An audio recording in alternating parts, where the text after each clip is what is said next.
Welcome to this special tutorial podcast from LingExam Language Academy. Today, we're going to explore one of the most practical and useful topics in English, travel and movement phrasal verbs.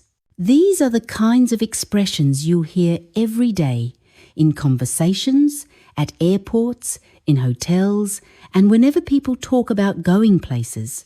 By the end of this session, you'll have a solid understanding of 15 essential phrasal verbs that will make your English sound more natural and fluent. So get comfortable and let's begin this journey together. Let's start with a phrasal verb that's all about closing gaps and reconnecting. When we say catch up with someone or something, we're talking about reaching the same level, speed, or point as another person or thing.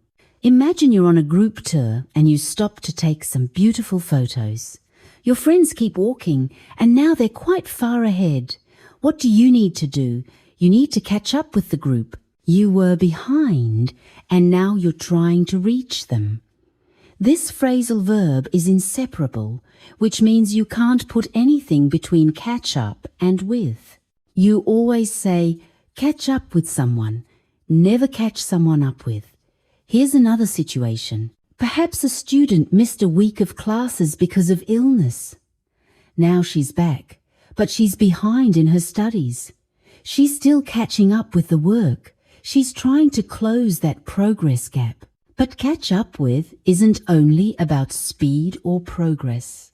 It also has a lovely social meaning. When you haven't seen a friend for a long time and you want to meet and talk, you can say, let's catch up with Jack at the cafe around 6. You're meeting to share news and reconnect. There's even a figurative use. If someone has bad habits for years, like poor sleep, those consequences might eventually catch up with him. The past reaches the present. One quick tip. For people and progress, using with is the safest choice globally. In American English, you might sometimes hear catch up to when talking about speed, but with works everywhere. Now let's move to something very practical when you travel. When you arrive at a hotel or an airport, what's the first thing you do? You check in. This phrasal verb means to register your arrival. It's intransitive, which means it doesn't take a direct object. Instead, you use it with a preposition like at or to.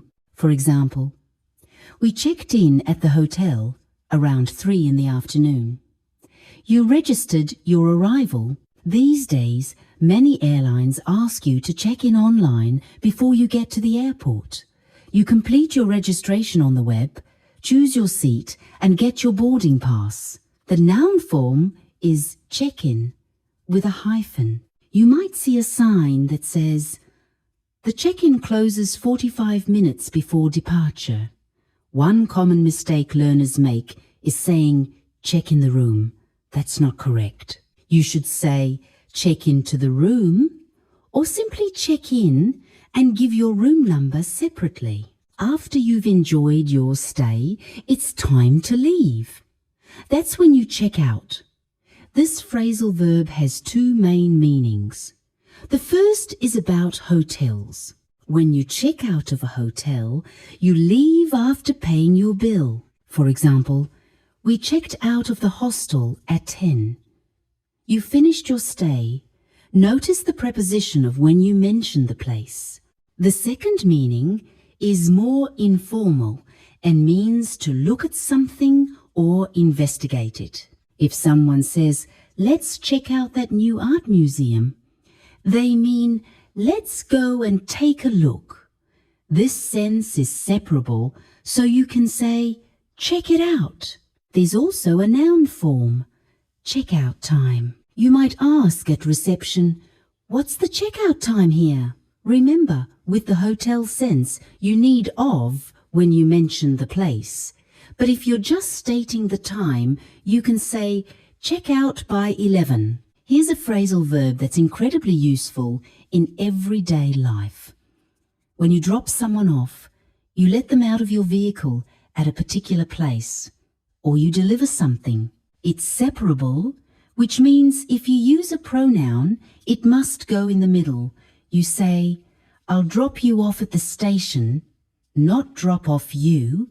You're giving someone a lift and letting them out. You can also drop off a parcel.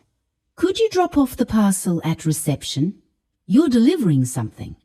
But drop off has another meaning that's quite different.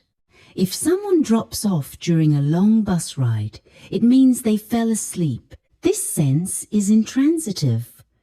One thing to remember, always use off, not down.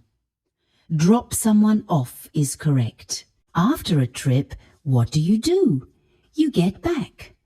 This phrasal verb means to return to a place. It's intransitive and usually followed by a preposition, like to or from. We got back late last night means we returned home. What time will you get back from Paris? Asks about your return from a location. But get back has another very common meaning in modern English. When someone says, I'll get back to you after the meeting, they're not talking about physical movement. They mean they'll reply later, they'll contact you with an answer or more information. This is especially common in business and professional contexts. Sometimes you just need to leave for a while. That's when you go away. This simple phrasal verb is intransitive and has several related meanings. The most common is going on holiday. We're going away for the weekend means we're taking a short holiday. It can also simply mean to leave a place. The crowd went away after midnight means they left. And there's a third meaning, when something unpleasant disappears. If you have a cough and someone says, take this medicine and the cough should go away, they mean it should disappear. Let's talk about maintaining pace. When you keep up with someone or something, you stay at the same speed or level, or you stay informed about changes. Like catch up with, this phrasal verb is inseparable. Imagine you're walking with a friend who walks very fast. You might say, walk slower. I can't keep up with you. You're trying to match their speed. Or think about technology. It's hard to keep up with the latest artificial intelligence tools. There are so many new developments that staying informed is difficult. A student might say, she studies daily to keep up with her classmates. She's maintaining the same level. Here's a useful contrast. Catch up with is about closing a gap that already exists, while keep up with is about preventing a gap from forming in the first place. When you're heading somewhere with purpose, you make for that place. This phrasal verb means to move towards something or head in a particular direction. It's intransitive and followed by a preposition. It started raining, so we made for the nearest cafe. You went toward it quickly. The hikers made for the ridge before sunset. They headed to that location with intention. There's also a less common meaning where make for means contribute to, as in candlelight makes for a cozy atmosphere, but in travel contexts, it's all about direction and movement. Here's one of the most versatile phrasal verbs in English. When you pick someone up, you stop to give them a lift in your vehicle. It's separable, so with pronouns you must say, pick me up, pick her up, never pick up me. Can you pick me up at 7? Means can you collect me and give me a lift? But pick up has many other meanings too. You can pick up tickets at a kiosk, which means collect them. You can pick up a language. I picked up a bit of Italian in Rome. Means you learned it informally without formal classes. And when someone calls you on the phone and you answer, you pick up. No one picked up when I called means no one answered. All these meanings share the idea of taking or receiving something. When a vehicle moves to the side and stops, Or when a train arrives at a platform, we say it pulls in. This phrasal verb is intransitive. The driver pulled in to let the ambulance pass means the driver stopped safely by the roadside. Our train pulled in 5 minutes late means it arrived at the platform. You might also hear similar phrasal verbs like pull over, which specifically means to stop at the side of the road, or pull up, which means to stop and park. They're all close cousins in meaning. Now here's a phrasal verb you need to use carefully because it has both a serious meaning and a casual one. When you run over someone or something with a vehicle, you hit them. Be careful. Don't run over the cone means don't drive across or hit the cone. A cyclist was nearly run over at the crossing is a serious near accident. This meaning is strong and relates to safety, but run over has two other meanings that are much lighter. You can run over a document or schedule, which means review it quickly. Let's run over the schedule once more is perfect for a classroom or meeting. And when a meeting or event runs over, it means it exceeds the planned time. The meeting ran over by 20 minutes. In teaching contexts, it's best to focus on the review meaning rather than the accident sense. When someone you care about is leaving on a trip, you might go to the station or airport to say goodbye. That's when you see them off. This phrasal verb is separable and transitive. We saw our grandparents off at the airport. Means you accompanied them to say farewell. Thanks for seeing me off this morning. Shows the pronoun goes in the middle. It's a warm, personal action that shows you care enough to spend those last few minutes together before someone travels. Every journey has a beginning. When you start a journey, you can say you set off or set out. Both are intransitive and very similar in meaning. We set off at dawn to avoid the traffic. Means you began traveling early. They set out for the coast after lunch.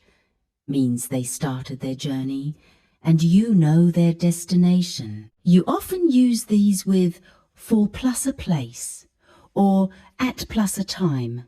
There's one other meaning of set out that's not about travel. It can mean to explain or arrange something clearly. In her letter, she set out the plan clearly means she explained it in an organized way. One important grammar point. Don't add a direct object to these verbs. Don't say set off the trip. Say set off on the trip or simply set off. Here's a phrasal verb with multiple meanings that all connect to the idea of leaving or removing. When a plane leaves the ground, it takes off. Our flight takes off at 14:20, tells you the departure time. The plane took off smoothly despite the wind, describes the past action. But take off also means to remove clothing. Please take off your belt at security is something you'll hear at airports. This sense is separable. And there's a third meaning about sudden success. Her podcast took off after the interview means it became popular very quickly. The project left the ground, metaphorically. One note, for buses and trains, we usually say leave or depart, not take off, unless we're being metaphorical or humorous. Finally, let's look at changing direction. When you go back in the opposite direction, or when you rotate your body or vehicle, you turn round in British English or turn around in American English. We missed the exit and had to turn round means you reverse direction. The guide said turn around and look at the waterfall means rotate your body to face the other way. The taxi turned round and headed back to the hotel, describes a vehicle reversing direction. It's mostly intransitive when talking about vehicles, but transitive when you're talking about turning your own body. Now, let's put all of these together in a journey map so you can see how they work in sequence. First, you set off or set out to start your trip. Then you make for your destination, heading toward it. Along the way, you might pull in to stop briefly for fuel or rest. You pick up passengers to add them to your journey and drop off passengers when they reach their destination. If you go the wrong way, you turn round to change direction. When you arrive at your hotel, you check in to register. At the end of your stay, you check out to leave and pay. If you go away, you're taking a holiday. When you fly, your plane takes off to depart. Eventually, you get back and return home. Throughout your journey, you might need to catch up with people if you fall behind, or keep up with them to stay at the same pace. If a friend is leaving, you might see them off at the station. And before any trip, you might run over your plans to review them quickly.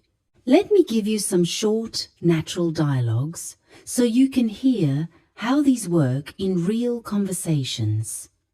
Imagine two people at an airport. One asks, "What time does your flight take off?" The other replies, "At 18:40, could you see me off?" The first person says, "Sure, let's set off at 4 so we can check in early." Notice how naturally these phrasal verbs flow together. Here's another dialogue about a weekend trip. One person suggests, "Shall we make for the lake after lunch?" The other agrees, "Good idea. We can pick up Layla on the way and drop her off in town later." You can hear the journey taking shape through the phrasal verbs.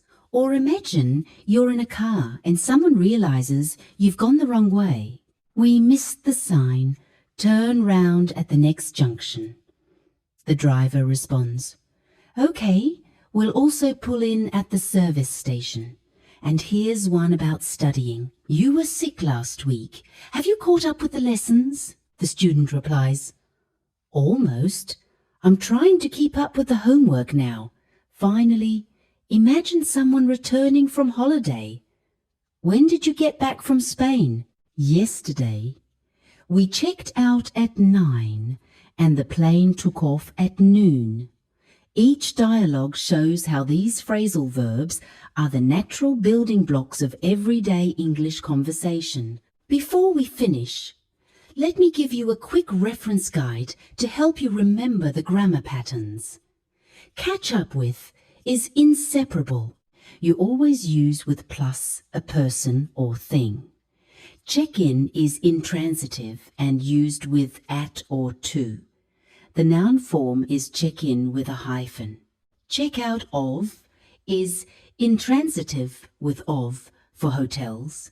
Check out something is separable when it means investigate. Drop off is separable and transitive, so you say drop her off. Get back is intransitive with to or from. Get back to someone means reply later. Go away is intransitive. Keep up with is inseparable. Make for is intransitive plus a place. Pick up is separable. So you say pick them up. It means collect, learn, or answer. Pull in is intransitive. Cars stop and trains arrive. Run over is transitive for the accident, meaning, and intransitive when talking about time. It also means review. See off is separable and transitive. Set off and set out are intransitive, used with for plus place or at plus time. Take off is intransitive for planes and success, but separable when it means remove clothes. Turn round or turn around is intransitive for vehicles and people. Let me give you a few practice sentences with explanations so you can see the reasoning. We left late, but we caught up with the others by the first rest stop. You moved from behind to an equal position. Let's make for the car park before it gets dark. You're heading toward a destination. Could you drop me off at the corner? Notice the pronoun goes in the middle because it's separable. The flight takes off at 9:10, so we should check in by 7:30. You register first, then the plane departs. The coach pulled in at Bay 12, and we checked out of the hotel soon after. The vehicle arrived, and you left the hotel. I can't keep up with all these updates, but maybe we can run over the key changes together. You're trying to maintain pace, and then you'll do a quick review. We turned round at the closed road and made for the motorway instead. You reversed direction and then headed toward a new destination. Congratulations! You've just worked through 15 essential travel and movement phrasal verbs, and you should feel really proud of what you've accomplished today. You now have the vocabulary to talk about journeys, hotel stays, giving people lifts, staying on track with your studies, and so much more. But learning doesn't stop here. Let me share some effective strategies to help you review and truly master these phrasal verbs. First, group them by journey stage. Think about the natural sequence: setting off, making for somewhere, pulling in, picking people up, dropping them off, checking in, checking out, and getting back. This creates a story in your mind, and stories are much easier to remember than random lists. Second, focus on the separable verbs and practice pronoun placement. Take pick up, drop off, see off, and check out. Write sentences using pronouns. Pick me up, drop her off, see them off, check it out. Say them out loud until the word order feels automatic. Third, write a mini travel diary. Describe a real or imaginary trip using at least 8 of these phrasal verbs. When you create your own sentences, the language becomes yours. Fourth, listen to travel podcasts, watch travel vlogs, or read travel blogs in English. You'll start noticing these phrasal verbs everywhere, and each time you hear one in context, it reinforces your understanding. Fifth, practice with a friend or language partner. Create short dialogues like the ones we heard today. Role-play situations at airports, hotels, or on road trips. Finally, be patient with yourself. Phrasal verbs take time because they often have multiple meanings and specific grammar patterns. Review a little bit every day rather than trying to memorize everything at once. Consistency is more powerful than intensity. Now, I'd like to invite you to visit LingExam Language Academy's website at lingexam.com.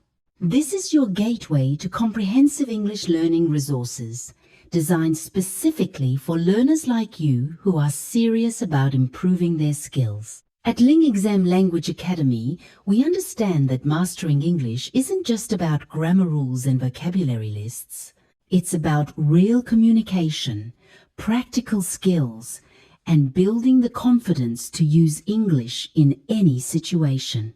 Our website offers a wide range of courses, tutorials, and practice materials that cover everything from everyday conversation to academic English and exam preparation.